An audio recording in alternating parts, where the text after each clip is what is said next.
Eh bien salut à toutes et à tous, c'est Mister PF, j'espère que vous allez toutes et tous très bien. Aujourd'hui test de la NK01 de chez Orcal. Allez c'est parti.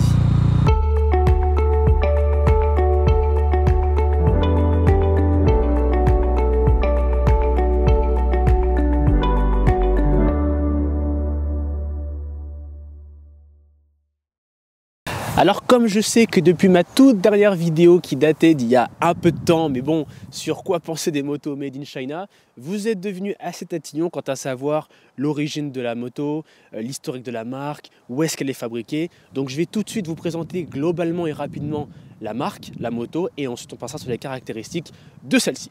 Donc Orcal est une marque qui a été créée en 2013 par ce qu'on appelle Deep. Deep en fait est un importateur français de motos principalement made in China et donc la marque Orcal a été créée en 2013. Alors ils ont déjà créé pas mal de modèles, on l'a vu avec la Store essentiellement, et cette NK01 quant à elle est fabriquée à Langjia. Et Langjia évidemment où c'est en Chine. Est-ce que c'est bien ou pas bien? C'est pas le sujet de la vidéo, mais en tout cas cette moto est distribuée que depuis début 2018. Donc s'il y en a parmi vous qui ont justement un petit historique, un retour d'expérience sur cette moto, l'espace commentaire est là pour ça et je pense que je ne suis pas le seul à être preneur de vos avis. Alors évidemment, je précise que cette moto est fabriquée certes en Chine, mais selon un cahier des charges donc de la marque Orcal. Et donc, ce cahier des charges est censé respecter des normes et des qualités qui font que votre moto, elle claque pas au bout de 500 km. Donc on retrouve cette NK01 en concession pour le prix de 2495 €. Donc c'est le même prix que sa petite sœur, la Store. Qu'est-ce qu'elle a de plus? Qu'est-ce qu'elle a de moins? On voit ça tout de suite. Alors, on ne peut pas dire que cette NK01 suit les traces de sa petite sœur, la Store. On sent ici que la marque a vraiment voulu créer un nouveau modèle qui n'est pas du tout dans la continuité de la Store. Et ici, on a vraiment en face des yeux ce qu'on appelle une Scrambler.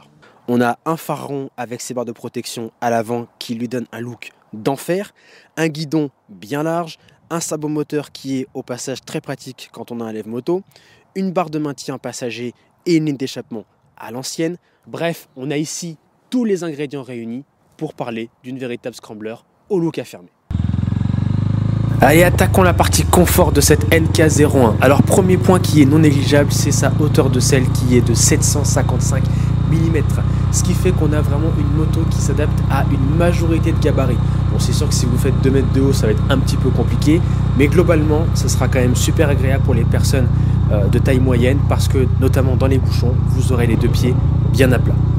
Deuxième point de confort, c'est le guidon qui, je trouve, a vraiment été bien travaillé par la marque. On a un guidon qui est un peu plus large que les autres motos qu'on a pu tester sur la chaîne, mais les poignets sont légèrement ramenés vers le pilote, ce qui fait qu'on a naturellement les mains qui tombent sur les commandes, et ça, c'est aussi agréable et confortable. Et enfin, troisième point de confort de cette NK01, c'est la position des jambes. On a des cale-pieds qui sont un peu plus reculés que d'habitude, ce qui fait qu'on a les jambes qui sont bien pliées. Mais justement, l'association entre hauteur de selle, la forme du guidon, ainsi que la position des jambes, fait qu'on a un confort de conduite qui est vraiment optimal et qui compense la selle qui, je trouve, est un peu dure et pas si confortable que ça, et les suspensions et amortisseurs qui sont un peu secs. Alors au niveau du freinage, on a une moto qui jusque là est tout à fait classique. On a une bonne répartition 2 tiers, 1 tiers, des matériaux qui ont été, on le sent, bien sélectionnés par la marque. Et voilà, un freinage qui est classique, bien puissant comme on l'aime. Attention évidemment, par temps de pluie avec les pneus d'origine qui sont à moitié cloutés, ça peut glisser. Mais globalement sur la partie freinage, rien de spécial à dire. Alors pour ce qui est de la partie commande et affichage sur cette moto, on a quelque chose qui est tout à fait simple, brut, basique. On a une aiguille qui vous indique les contours et le reste, tout est indiqué sur un petit pavé numérique.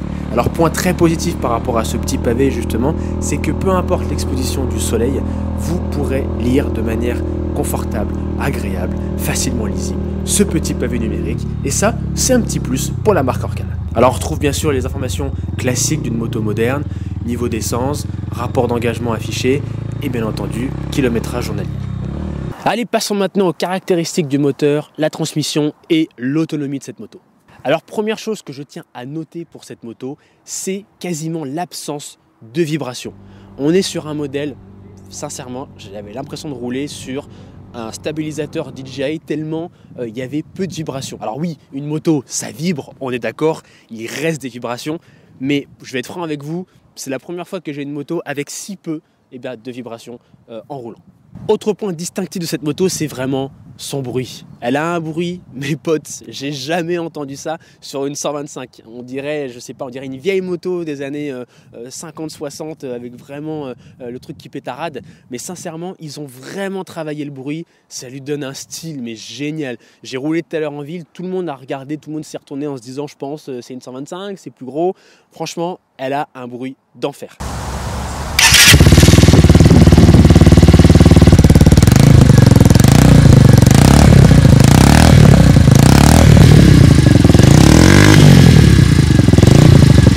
Bon, maintenant niveau caractéristiques, on a évidemment un bon moteur 4 temps des familles, refroidissement à air, 9,8 chevaux, bref, le classico comme on l'appelle. On a sensiblement dessus les mêmes caractéristiques, les mêmes puissances que la Store, une moto qui est très joueuse, surtout en ville, que ce soit en bas et au régime. Par contre, passé la 5e vitesse, eh bien, elle a un peu de mal à atteindre sa vitesse de pointe qui est estimée à 105 km/h. Elle manque vraiment un peu d'allonge. Petit point aussi négatif que je trouve sur cette moto, c'est le passage des vitesses qui, je trouve, est quand même assez dur, avec parfois des faux points morts. Donc c'est assez emmerdant quand tu es en pleine lancée et que tu te rends compte que en fait, quand tu es en point mort, tu accélères comme un bœuf, ça n'avance pas. Donc voilà, petit point négatif, je dirais, sur le passage des vitesses. Ils n'ont pas tellement travaillé cette sensibilité sur les vitesses. Côté consommation, on tape du 3,1 litres au 100 km avec un réservoir de 13 litres. On est donc en moyenne sur une autonomie de 400 km. Côté aspect pratique, premièrement sur cette moto, on n'a pas de réservoir à essence avec charnière. On est sur quelque chose d'assez brut, mais c'est ce qui fait justement tout son style. On n'a pas de béquille centrale, on a des soudures au niveau du cadre qui sont parfois un peu brutes, je trouve. Globalement, je dirais que cette moto, elle est moins pratique que la Store par rapport aux aspects que je viens de vous annoncer. Par contre, elle marque des points sur d'autres éléments.